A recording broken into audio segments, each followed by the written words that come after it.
Ya hemos visto los problemas medioambientales que generan las emisiones de carbono, pero es difícil desarrollar tecnologías que no contaminen, incluso las que conocemos como renovables.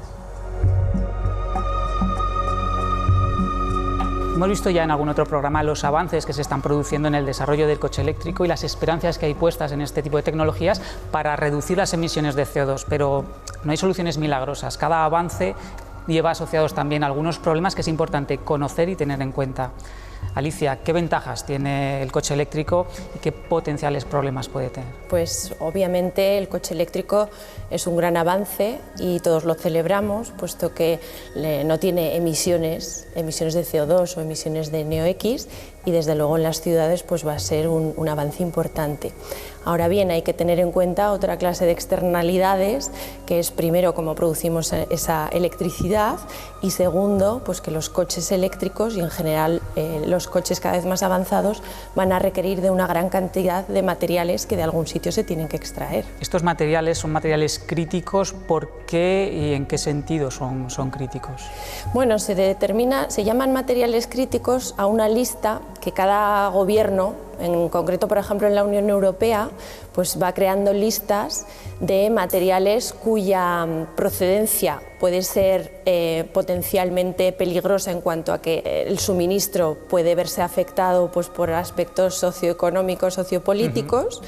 Y segunda, pues porque va a haber una demanda enorme de esos materiales, pues por ejemplo para descarbonizar las tecnologías. Esos dos factores hacen que de alguna forma los gobiernos pues estén preocupados de que haya suficiente cantidad de material y por la otra que ese suministro sea constante en el tiempo. Muchos de estos son los que se conocen como tierras raras, ¿no? Correcto. Sí, las tierras raras son esenciales, por ejemplo, en los aerogeneradores, en general en las tecnologías descarbonizadas que llamamos, en las energías renovables están presentes las tierras raras, pero no solo en los aerogeneradores, también en el vehículo del que estábamos hablando o en general en todos los equipos eléctricos y electrónicos. Algo que todos llevamos encima, un teléfono móvil, por ejemplo, ¿no? Efectivamente. Con lo cual, bueno, pues estas tierras raras se denominan así pues porque están dispersas y además están juntas de tal forma que es muy difícil separarlas. Se necesita mucha energía para poder separar los distintos elementos que forman un mineral, como por ejemplo la monazita, que contiene pues diversas tierras raras. Y tenemos un problema importante con las tierras raras y es que gran parte de las reservas de tierras raras se encuentran hoy en día en China. Así que dependemos... geopolíticamente muy delicadas. Claro, hace unos años dependíamos prácticamente al 100% de China y Europa depende prácticamente al 100% de China. Es cierto que se están abriendo nuevas minas, pero esto es un problema porque si se le ocurre a los chinos cortar el suministro, pues esto puede hacer temblar el nuevo pacto verde, ¿no? La economía basada en las energías renovables, el vehículo eléctrico, etcétera. Uno podría pensar que si hay problemas para la extracción, quizá una solución es el reciclaje de lo que ya se ha extraído.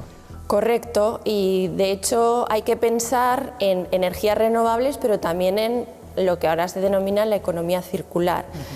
Porque el planeta es el que es, los recursos minerales son los que son, la demanda está aumentando de forma exponencial y, por ejemplo, en Europa pues prácticamente no tenemos minas. No es que no tengamos, sino que no se extrae pues, por diversos motivos, pues porque nadie quiere tener una mina cerca, por ejemplo, ¿no? Lo que tenemos que hacer es tratar de recuperar aquellos materiales que ya están en la tecnosfera y para ello es necesario pues, reciclar, pero también reutilizar. El problema está en que no es fácil reciclar estos materiales. Eso en sí mismo tiene también un coste energético, ¿no? Claro, es que hoy en día los materiales, en general los equipos, hablábamos del vehículo eléctrico, pero podemos hablar de cualquier equipo eléctrico y electrónico, podemos hablar de cualquier tecnología renovable, no están diseñados para reciclar. Entonces, ¿qué es lo que ocurre? Pues lo que ocurre es que los procesos actuales están basados en métodos físicos, pues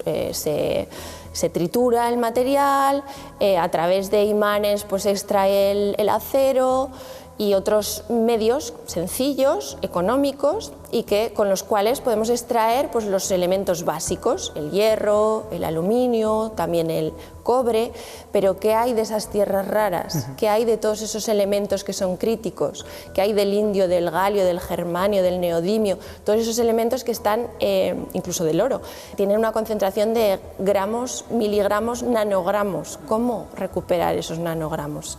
Parte de tus investigaciones van encaminadas en esa línea, en estudiar el balance energético de ciertos materiales, ¿no? Lo que hacemos es estudiar, pues, por ejemplo, tenemos un vehículo, ¿de acuerdo? Entonces analizamos el vehículo, cuáles son los materiales que tienen ese vehículo, que actualmente tiene más de 50 elementos, 50 metales, mejor dicho. ¿Y qué ocurre con el vehículo? Pues actualmente, bueno, se dice que se recicla el 95%. Esto es cierto entre comillas.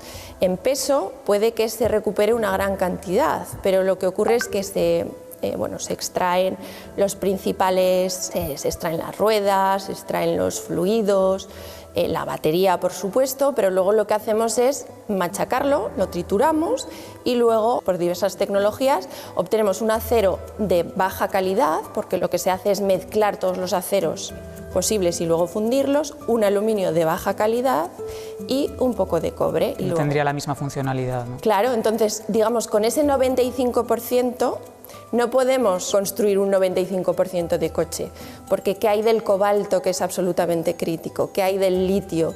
¿Qué hay del neodimio? ¿Qué hay de todos los elementos que se emplean y que al final o se pierden, se tiran a vertederos, o lo que acaban es subciclados, que se dice, es decir, en un acero sin ninguna funcionalidad, sino que en realidad son una impureza que hay que eliminar. ¿Qué es lo que hacemos? Pues estudiamos de qué formas habría que diseñar los productos para mejorar la reciclabilidad de los mismos, porque básicamente lo que hay que hacer es conseguir desensamblar las piezas para volverlas a utilizar y en último caso reciclarlas. El problema es conocido, como muy bien estás comentando. ¿En qué nivel estamos? Es decir, ¿en qué situación está Europa en ese sentido? Pues lamentablemente todavía estamos muy atrasados. Lo que hay que hacer es primero reducir el consumo, pero obviamente también tratar de mejorar pues esa economía circular, el recircular los materiales. Entonces, la gente todavía tiene el concepto de que, bueno, pues con las energías renovables ya resolvemos el problema, pero tenemos que pensar de cambiar un poco el paradigma. No podemos ir hacia una tecnología de usar y tirar, sino que pues hay que obviamente reducir el consumo, importantísimo, y diseñar los productos para que duren.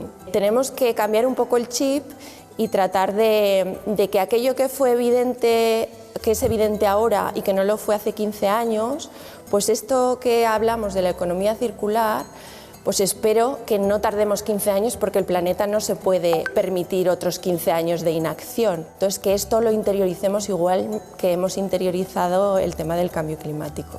Muchísimas gracias, Alicia. Yo creo que desde luego si hay algo que nos enseñó la pandemia es el peligro de los procesos exponenciales, ¿no? Correcto. Y en este sentido nuestro crecimiento y nuestro impacto también está creciendo de manera exponencial, y si no nos concienciamos, ¿no?, de eso de eliminar el usar y tirar, pues mal vamos. Así que, bueno, muchísimas gracias. Gracias, Carlos.